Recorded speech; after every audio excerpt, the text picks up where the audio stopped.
एक बार एक गांव में झूरी नाम का एक किसान रहता था। उसके दो बैल थे, हीरा और मोती। दोनों ही बैल हट्टे कट्टे व बलशाली थे। झूरी को उन दोनों से बहुत लगाव था। दोनों बैल भी झूरी को बहुत पसंद करते थे।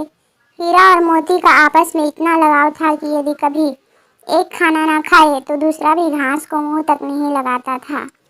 एक दिन की बात है, झूरी की पत्नी का भाई गया दोनों बैलों को अपने साथ ले गया। दोनों बैल इस बात से हैरान थे कि उन्हें गया के हवाले क्यों किया गया है। शाम होने तक दोनों नए घर व नए लोगों के बीच में थे, लेकिन उन्हें वहाँ सब बेगाना लग रहा था। रात को जब सभी सो रहे थे तो दोनों रस्सी तोड़कर झूरी के यहाँ भाग खड़े हुए। सुबह सवेरे ही जब झूरी ने उन्हें अपने यहाँ देखा तो दौड़कर गले से लगा लिया। ये सब देखकर झूरी की पत्नी बिल्कुल खुश नहीं थी।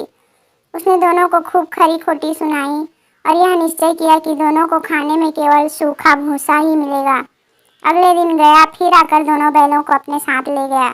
गया पिछले कल की घटना से बेहद क्रोधित था, इसलिए उसने वहाँ भी दोनों को खाने के लिए सूखा भूसा ही दिया। किसी तरह रात कटी और सुबह दोनों को हल जोतने के लिए खेतों में ले जाया गया। हालांकि दोनों ने जैसे एक कदम भी न उठाने की कसम खा रखी थी। दोनों की खूब पिटाई हुई। रात को खाने में फिर भूसा मिला। दोनों निराश खड़े थे। तभी वहाँ एक छोटी सी लड़की आई और दोनों को एक एक रोटी खिलाकर चली गई। एक एक रोटी से दोनों का पेट तो नहीं भरा, लेकिन उनके दिल को सुकून जरूर मिल गया। पता चला कि उस लड़की की सगी माँ के मरने के बाद वह सौतेली माँ के पास रहती थी। उसकी सौतेली माँ उसे मारती रहती थी। शायद यही वजह थी कि उसे बैलों के लिए अपनापन था। दोनों उस लड़की के बारे में सोचकर चुपचाप अपना समय बिताने लगे। एक रात दोनों ने सलाह करी कि वे दोनों गले में बंधी रस्सी को चबा चबा कर तोड़ देंगे और वहाँ से भाग जाएंगे। उसी रात जब वे रस्सी को तोड़ने की कोशिश कर रहे थे तो वह छोटी लड़की वहाँ आई और उसने दोनों को रस्सी से आज़ाद कर दिया। दोनों ने छोटी लड़की से विदा ली और दौड़ने लगे। इतने में गया को इसकी खबर लगी और वह अपने आदमियों के साथ उन दोनों के पीछे दौड़ पड़ा। हीरा और मोती इतना तेज भागे कि उन्हें अपने घर का रास्ता भी याद न रहा। वे रास्ता भटक गए थे। दोनों भागते भागते भूख भी लग पड़ी थी। रास्ते में मटर का एक खेत था। दोनों ने वहां जाकर जमकर मटर खाए। अभी दोनों खेत में चर ही रहे थे कि वहां एक सांड आ धमका। दोनों ने हिम्मत दिखाकर वहां से खदेड़ दिया। इतने में मटर के खेत के सेवक हाथों में डंडा लिए आ पहुंचे। हीरा के पास भागने का मौका था, लेकिन जब उसने देखा कि सेवकों ने मोती को पकड़ लिया है तो वह लौट गया। दोनों बैलों को पकड़कर मवेशी खाने में बंद कर दिया गया। उस मवेशी खाने में बहुत से जानवर कैद थे।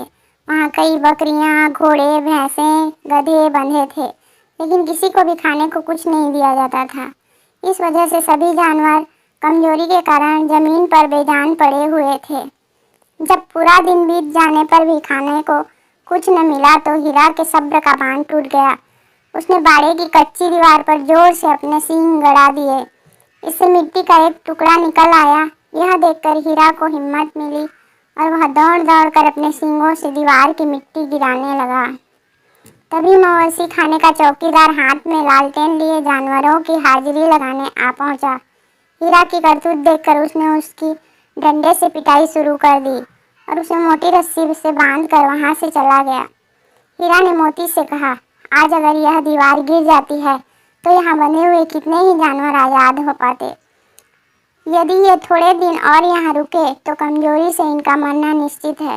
यह सुनकर मोती बोला, अगर ऐसी बात है तो मैं भी जोर लगाता हूँ। ऐसा कहते ही मोती ने दीवार में उसी जगह वार किया और लगभग 2 घंटों की कड़ी मेहनत से दीवार को तोड़कर गिरा दिया। दीवार के गिरते ही घोड़े, भैंसें, बकरियाँ सब जल्दी से भाग गई, लेकिन गधे वहीं खड़े रहे। लाख मनाने पर भी गधे अपने डर की वजह से वहीं खड़े रहे। उधर मोती अपने दोस्त हीरा की रस्सी को तोड़ने की पूरी कोशिश करता रहा। अब जब सुबह होने वाली थी तो हीरा ने मोती से कहा, दोस्त, मुझे नहीं लगता कि आज यह रस्सी टूटेगी। तुम यहाँ से भाग जाओ, वरना सबको पता चल जाएगा कि यह सब तुमने ही किया है। मुझे यही छोड़कर तुम चले जाओ। यह सुनकर मोती की आंखों में आंसू आ गए। वह हीरा से बोला, मित्र, मैं इतना स्वार्थी नहीं हूँ कि मुश्किल के इस समय में तुम्हें छोड़कर चला जाऊँ। मैं मरते दम तक तुम्हारे साथ ही रहूँगा। मुझे हर अपराध की सज़ा स्वीकार है। कम से कम इन जानवरों की जान बचाने का आशीर्वाद तो मिलेगा। इतना कहकर मोती ने गधों को सींग मारकर बाड़े से भगा दिया और स्वयं हीरा के पास आकर सो गया। सुबह होते ही चौकीदार, मुंशी व अन्य सेवकों को जब इसकी भनक लगी तो मोती की खूब मरम्मत हुई और उसे भी मोटी रस्सी से बांध दिया गया। लगभग 1 हफ्ते तक दोनों वहीं बंधे रहे, लेकिन उन्हें खाने को कुछ नसीब नहीं हुआ। उन्हें केवल पानी ही पिलाया जाता। दोनों की हड्डियां निकल आई थी। एक दिन बाड़े के सामने उनकी नीलामी शुरू हुई, लेकिन वो दोनों इतने कमज़ोर थे कि उन्हें खरीदने के लिए कोई तैयार नहीं था। तभी एक आदमी सामने आया और दोनों बैलों को टटोलने लगा। मुंशी से कुछ मोल भाव करने के बाद वह उन दोनों को लेकर चल पड़ा। दोनों बैलों की नीलामी हो चुकी थी। हीरा और मोती दोनों डरे हुए थे। उनसे चला भी नहीं जा रहा था, लेकिन डंडे के डर से बेचारे उस आदमी के साथ साथ चलने लगे। सहसा दोनों को महसूस हुआ कि यह वही रास्ता है जहाँ से गया उन्हें ले गया था। वही खेत, वही रास्ता और वही कुआं तो है जहाँ पर वे हल जोतने आया करते थे। अब उनकी सारी थकान दूर होने लगी और वह दोनों तेज तेज चलने लगे। जैसे ही उन्हें अपना घर और अपने बांधे जाने की जगह दिखाई दी, दोनों भागकर उस ओर चल दिए। द्वार पर झूरी बैठा हुआ था। जैसे ही उसने दोनों बैलों को देखा, उसने उन्हें गले लगा लिया। दोनों बैलों की आंखों में आंसू आ गए। तभी वह आदमी वहां बैलों के पीछे पीछे पहुंच गया और उसने दोनों बैलों की रस्सियां पकड़ ली। झूरी बोला, ये मेरे बैल हैं। आदमी ने कहा, मैंने इन्हें मवेशी खाना की नीलामी से खरीदा है। झूरी तपाक से बोला, मेरे बैलों को बेचने का हक किसी को नहीं है। अगर मैं इन्हें बेचूंगा तभी ये बिकेंगे। आदमी ने जवाब दिया, मैं थाने में जाकर रपट दर्ज करवाता हूँ। झूरी बोला, ये मेरे बैल हैं। इसका सबसे बड़ा सबूत यह है कि ये मेरे द्वार में खड़े हैं। फिर उस आदमी ने आओ न देखा न ताओ और बैलों को अपनी ओर खींचने लगा।